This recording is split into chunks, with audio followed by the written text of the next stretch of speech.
Last lecture में हमने exercise 15.2 के क्वेश्चन 25 से 28 तक में से क्वेश्चन नंबर 25 और 26 को सॉल्व किया था और हमने कहा था कि इन क्वेश्चंस में से एक और क्वेश्चन हम नेक्स्ट लेक्चर में सॉल्व करेंगे। आज हम क्वेश्चन नंबर 28 को सॉल्व करने लगे हैं।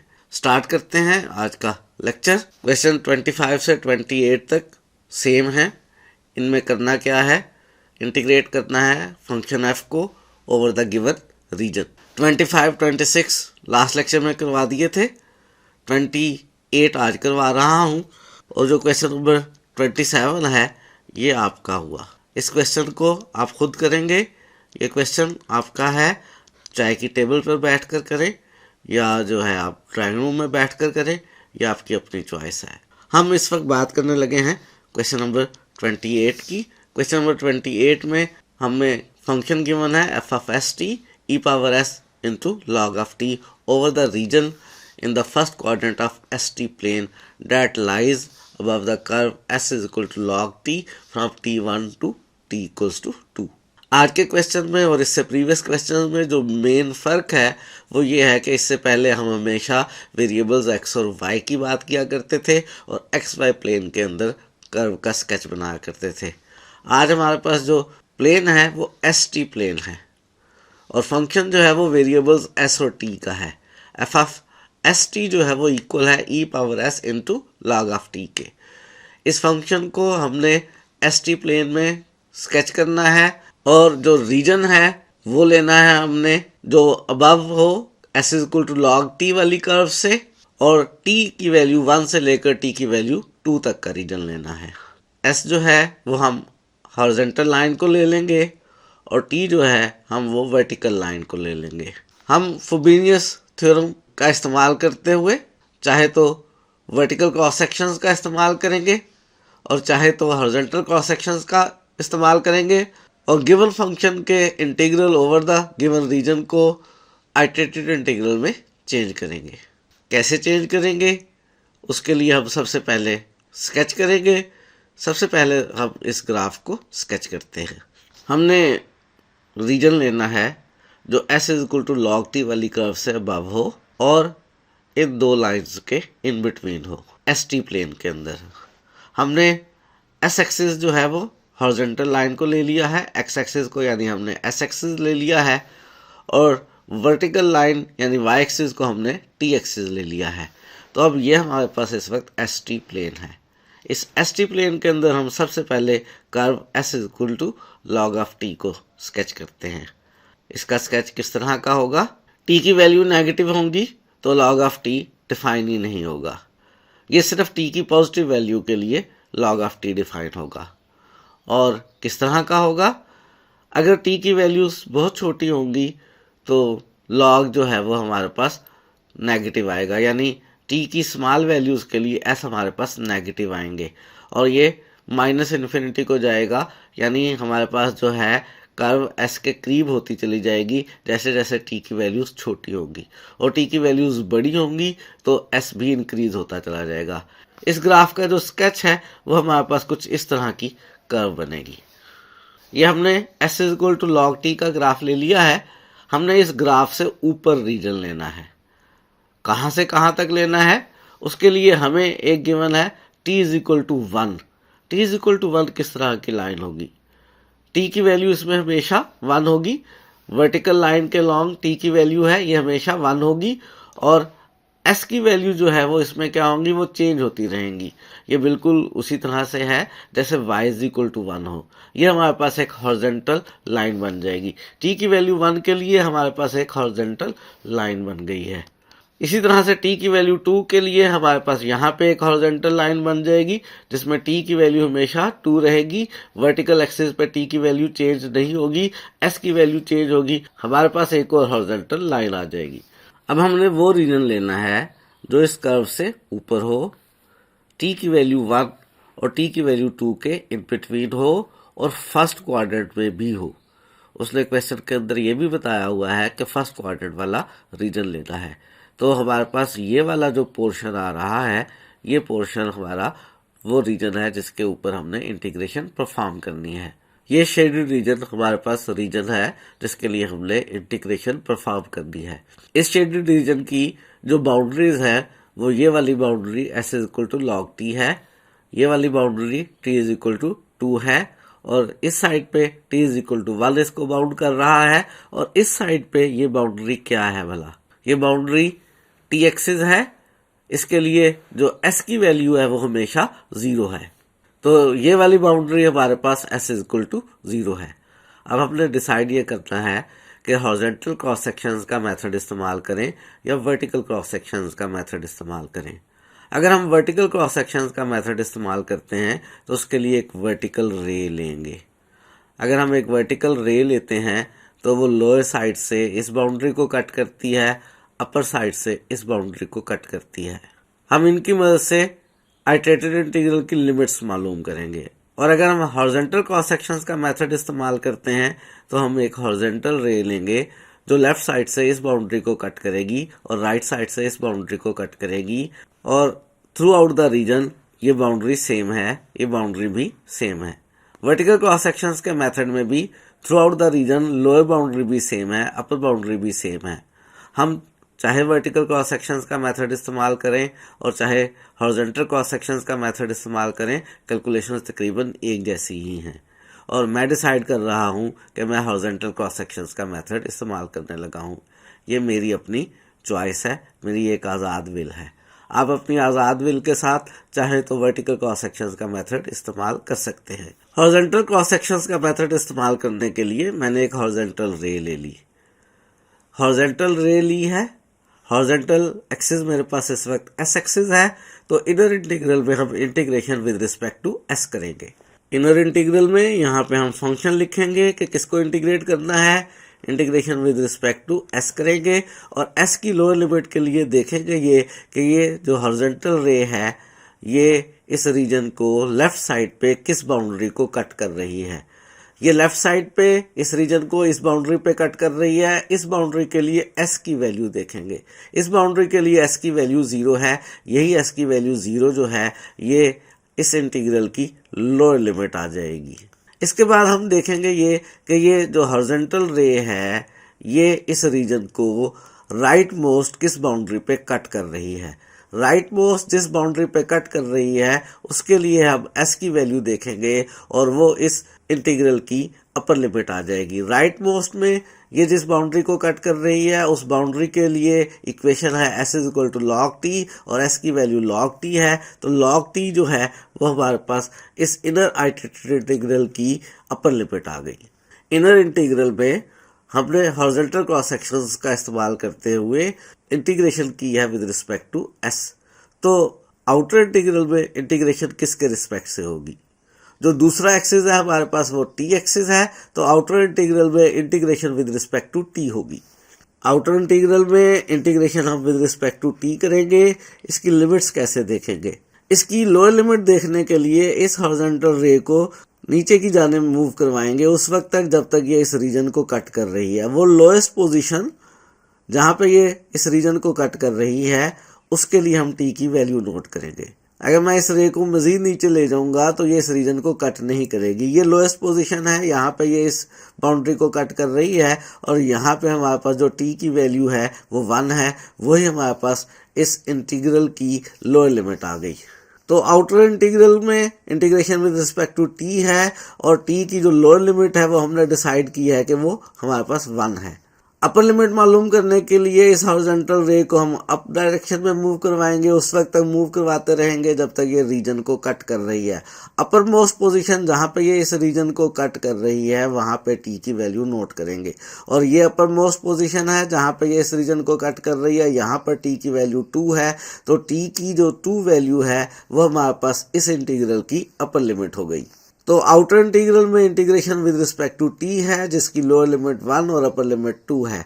हमने जो गिवन इंटीग्रल था जिसमें गिवन फंक्शन की इंटीग्रेशन करनी थी इस रीजन के लिए, हमने उस इंटीग्रल को आइटरेटेड इंटीग्रल में चेंज कर लिया है हॉरिजॉन्टल क्रॉस सेक्शंस का मेथड इस्तेमाल करते हुए। अब हमने इस इंटीग्रल को एवेल्युएट करना है। हमने रीजन ऑफ इंटीग्रेशन स्केच कर लिया है। हॉरिजॉन्टल क्रॉस सेक्शंस का मेथड इस्तेमाल करते हुए हमने इनर इंटीग्रल की लिमिट 0 से log t ली है और आउटर इंटीग्रल की लिमिट्स 1 से 2 ली हैं, और जिस फंक्शन को हमने इंटीग्रेट करना था वो हमने यहाँ लिख लिया है, वो है e⁻s into log of t। अब हम इस इंटीग्रल को एवेल्यूएट करते हैं। इनर इंटीग्रल को एवेल्यूएट करने के लिए हम इंटीग्रेशन करेंगे s के रिस्पेक्ट से, और s के रिस्पेक्ट से इंटीग्रेशन करने के लिए t को लेंगे कांस्टेंट, तो log ऑफ t कांस्टेंट है और इंटीग्रल हमने e⁻s का लेना है। क्या होगा e⁻s का इंटीग्रल? बिल्कुल सही कह रहे हैं, e⁻s का इंटीग्रल e⁻s ही होगा। log t constant as it is, e⁻s का इंटीग्रल e⁻s आ गया, और ये जो लिमिट्स ऑफ इंटीग्रेशन है वो हमने राइट साइड पे लिख ली, और आउटर इंटीग्रल जो है उसकी इंटीग्रेशन अभी हमने करनी है। t के रिस्पेक्ट से इंटीग्रेशन करने से पहले हम ये लिमिट्स ऑफ इंटीग्रेशन जो हैं इनको यहाँ पे सब्स्टिट्यूट करेंगे। कैसे भला? log t तो बाहर है, एज इट इज़ रहेगा। पहले s की जगह अपर लिमिट log t लिख ली माइनस फार्मूले का, फिर s की जगह लोअर लिमिट 0 लिख ली e0। अभी हमने नेक्स्ट स्टेप में integration with respect to t जो है वो करनी है, लेकिन t के रिस्पेक्ट से इंटीग्रेशन करने से पहले इसको थोड़ा सा सिंप्लीफाई करेंगे। e⁻0 जो है वो 1 बन जाएगा, और e⁻log t क्या आएगा? बिल्कुल सही, e⁻log t जो है वो t के बराबर आ जाएगा। ये log की डेफिनेशन, log की प्रॉपर्टी है। अभी हमने इसकी इंटीग्रेशन करनी है t के रिस्पेक्ट से, लेकिन हम इंटीग्रेशन करने से पहले दो इंटीग्रल्स बना लेते हैं। log ऑफ t से मल्टीप्लाई कर लिया तो एक बन गया हमारे पास t log t, और दूसरा बन गया माइनस log t का इंटीग्रल। हमने दो अलग अलग इंटीग्रल बना लिए हैं, अब हमने इनको इंटीग्रेट करना है। कैसे की जाए इनकी इंटीग्रेशन? फर्स्ट इंटीग्रल के अंदर दो एक्सप्रेशंस का प्रोडक्ट है t और log t का। डायरेक्ट फार्मूला हमने याद नहीं किया हुआ। इन दो में से हमें t की इंटीग्रेशन आती है, log t की नहीं आती है। कैसे करें इंटीग्रेशन? इनकी इंटीग्रेशन हम करेंगे बाय पार्ट्स, और अगर मुझे दो फंक्शंस के प्रोडक्ट की इंटीग्रेशन करनी हो तो कैसे करते हैं भला?